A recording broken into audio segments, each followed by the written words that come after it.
So what actually is ego? Because we hear this term thrown around quite a lot in personal development and mindset and all this kind of thing. And it's quite easy to think that ego is just, it's like, oh, he has a big ego. It means like he's arrogant or something like that. And ego is not, that is just one tiny, tiny little facet of the full extent of what your ego actually is. Because all of us have an ego. As human beings, it's part of humanity. It's part of the human experience.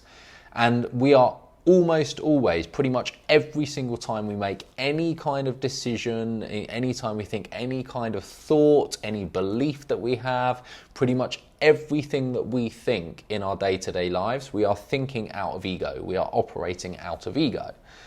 And the easiest way to understand what ego actually is with a couple of examples and an analogy as well.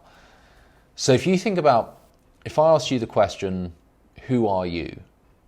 Who are you? Now, the first thing we probably say is our name. So I am Dan Holloway.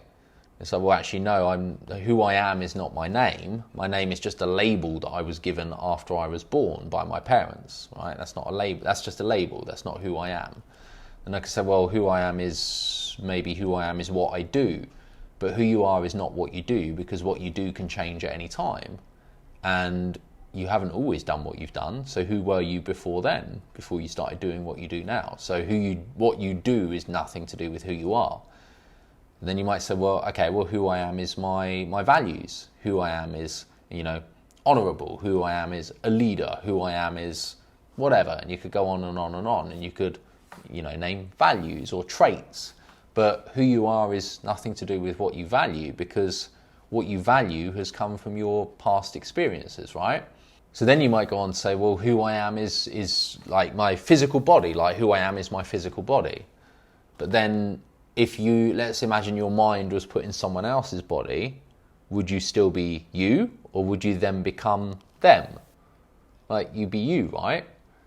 And then what about if your physical body was changed? Let's say you were in an accident and you got cybernetic limbs, or you had an organ replacement. And let's even imagine hypothetically that bit by bit, your entire body was replaced, right? With new body parts or cybernetic limbs or something like that. At what point would you no longer be you if who you are was your body? And so who we are is not our body. Like, it doesn't matter, if my body was entirely replaced with other people's organs or cybernetic parts, or if my mind was to go into another person's body, well, I'd still be me, right? So when we say me or I, what is it that we're referring to? Because if it's not our name, it's not our body, it's not our values, it's not what we do or our past experiences, it's not any of our labels. So what is I? What is me? Who am I? And so to take this a stage further, picture a newborn baby, okay? And we're gonna keep this simple and forget the 9 months that a human is in the womb, and in those 9 months, of course, they're still learning, they're hearing things outside. Like, forget all of that. Just imagine that the moment a human being was born was the moment that they existed, right? Just picture that. So if a newborn baby, the second they're born, who are they? Because they don't have a name, they don't have any values because they've got no past experience, they don't do anything yet, they've just appeared in the world. They've got a body, but we've already established that who they are is not their body. So what is the I in a newborn baby? And if you can picture this, think, well, for a newborn baby, what they are, so who they are, is nothing, right? They don't have any labels, they don't have any past, they don't have any values, they don't have a name, they have nothing. And so who they are is both nothing and everything. Who they are is pure potential. A blank canvas, right? Limitless. Who they are is just a being in the now. They are unlimited. They are unrestrained It is just limitless potential. Who they are is limitless potential because they haven't got any past stories, past limitations, past identity, past anything to define them. They are undefined and limitless. And who we are at the core is the same. Like at the core of it, behind all of the other crap that we, create over our lives, who we are is limitless potential. But when we refer to I, we're not referring to that, we're referring to something else. And that something else is the ego. It's the egoic construct of self that we have created throughout our lives based on past experience. So if I say, for example, I am honourable, what I'm really saying is all the collection of my past experiences has caused me to form a construct of who I think I am, right? A construct of self, and that construct of self I believe to be honourable. And this construct of self, the ego, this is where all of our fears, all of our limitations, all the things we think we can or can't do, right? All of the labels that we create that define us. The construct of self is a very limited and entirely defined interpretation of who we think we are that we have created. And it is through this interpretation of self that we operate in the world. It is how we decide what we can or can't do, what we value, what we like and what we dislike. And all the decisions that we make, I was going to say choices, but really it's decisions. So all of the decisions that we make through the lens of what we like, what we don't like, what we think we can do, what we think we can't do, any consideration that is based on our past and is based on our construct of self is a decision made out of ego. And it is a decision, it is not a choice. Because a choice is limitless. A choice is stepping into undefined futures, but a decision is stepping into a known future based on considerations of the past, and that's ego. So when we ask what is ego, ego is who we think we are. It is defined, it is limited, okay? It is us making decisions out of fear. So I'll give you another example that hopefully should really nail this point. So imagine walking up to a complete stranger on the street, and imagine approaching them with the intention of just pure love and openness, and with the intention of forming just an incredible bond and connection with that person in that moment. Just a stranger on the street. Now, for most of us, the thought of doing that is immediately going to bring up all these patterns of, obviously I wouldn't do that. I'd look like an idiot. Other people would judge me. They might think I'm crazy. I'd feel like a fool. All this kind of stuff is gonna come up for us.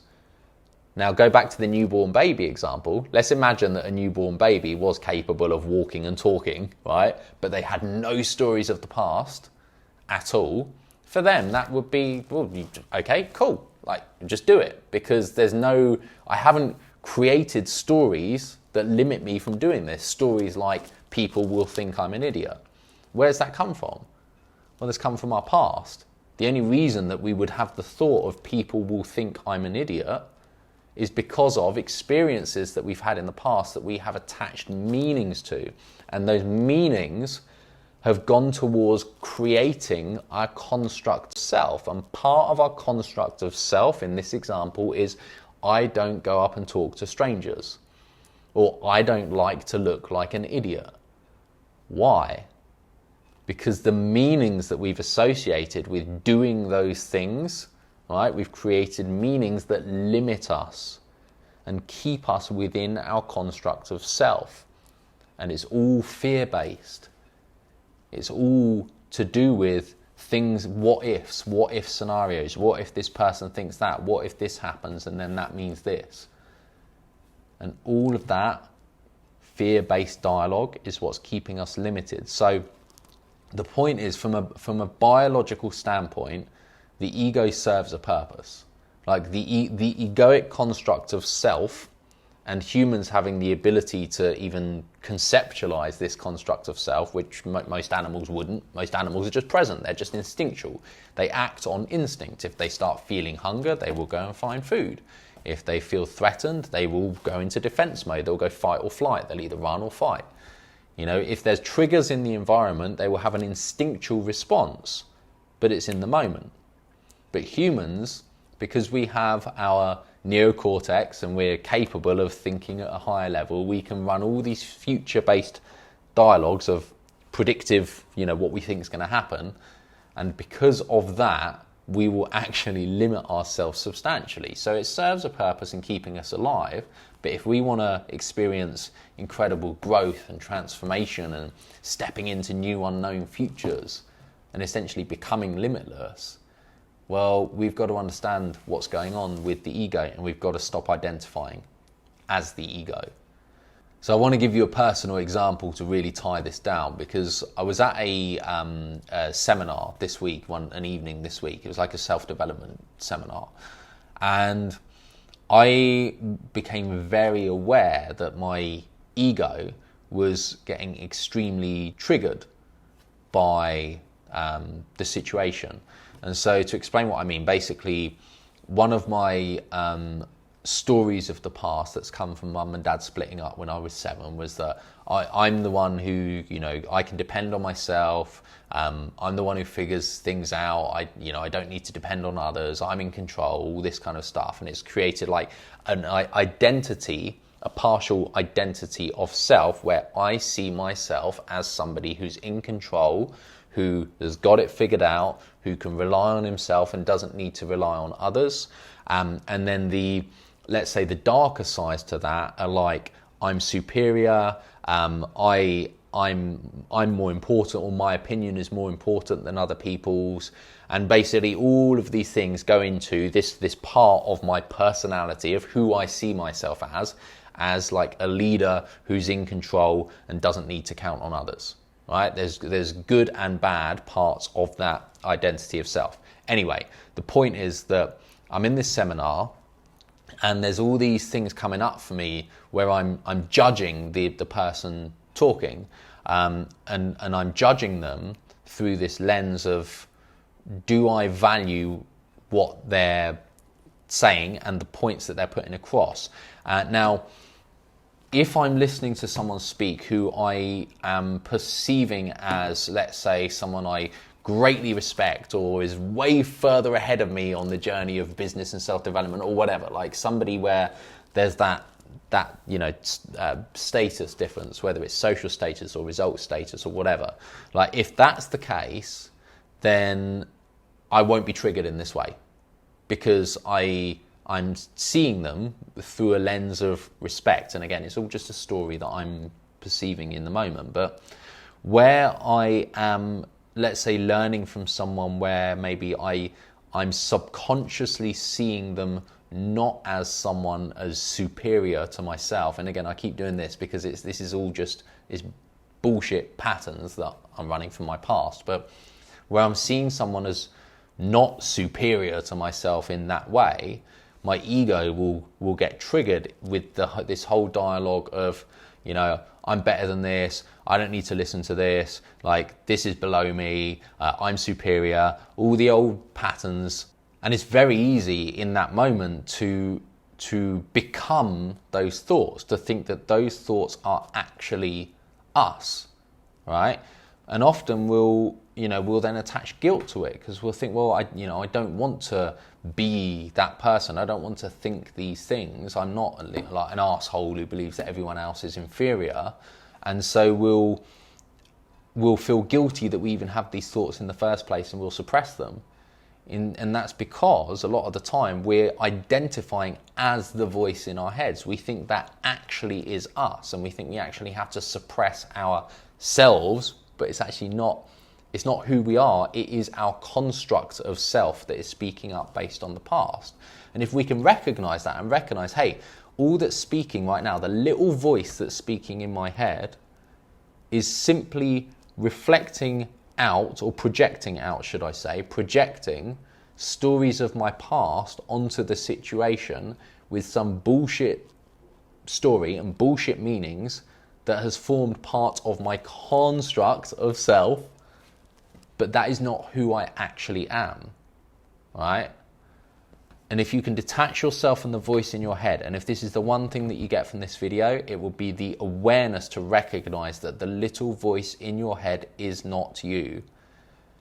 Because in that moment where my ego is going berserk, and there was always crap, just like my little voice in my head is spouting all of this crap that I don't want to listen to, I don't want to believe that is the truth, because it's not.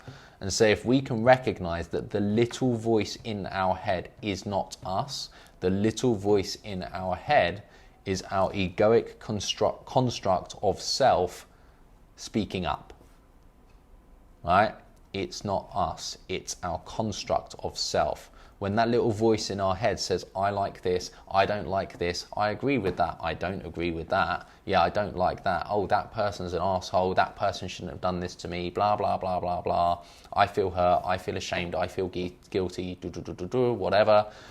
That entire dialogue, the I in that dialogue is the egoic construct of self that the voice is referring to as I. The voice is not you, the voice is part of your egoic construct of self. If you recognize that, then we can stop just automatically subscribing to whatever crap the voice spews out, and we can recognize that it is just part of our egoic construct of self, and that then gives us the choice in any and every moment to either listen to it and subscribe to it, or to decide, no, I don't want to accept that as truth. That's not who I am. And then because we have the awareness, we can make a choice and we can operate from a higher place, instead of every decision and every action we take being defined by ego.